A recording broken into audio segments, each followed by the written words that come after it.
എന്നെ സംബന്ധിച്ചത് കുറെ നാളായിട്ട് എനിക്കൊരു തോന്നിയ കാര്യങ്ങളാണ് ട്ടോ. അത് പലർക്കും പല രീതിയായിരിക്കും. എന്നാലും എൻ്റെ അറിവ് വെച്ചിട്ട് ഞാൻ പറയാം.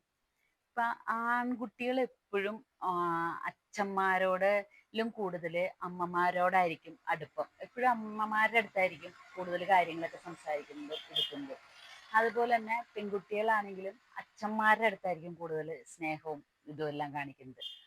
ഇപ്പൊ ഈ കുറെ, അതായത് ഈ അച്ഛന്മാർ എന്ത് പറയുമ്പോഴും അമ്മയും അച്ഛനും ഒക്കെ എന്തെങ്കിലും പ്രശ്നം, വഴക്കും, എന്തെങ്കിലുമൊക്കെ ദേഷ്യങ്ങളൊക്കെ ഉണ്ടെങ്കിൽ ഈ അച്ഛന്മാരെ എപ്പോഴും ഇങ്ങനെ ഇതാക്കി അമ്മയുടെ കൂടെ തന്നെ നിൽക്കും. അതുപോലെ തന്നെ പെൺകുട്ടികളാണെങ്കിലും അമ്മയും അച്ഛനോട് ഇതിന് വഴക്കുണ്ടായി എന്തെങ്കിലും പ്രശ്നം ഉണ്ടായി കഴിഞ്ഞാൽ സ്വാഭാവികമായിട്ട് ഇവര് അച്ഛന്റെ കൂടെ നിൽക്കും.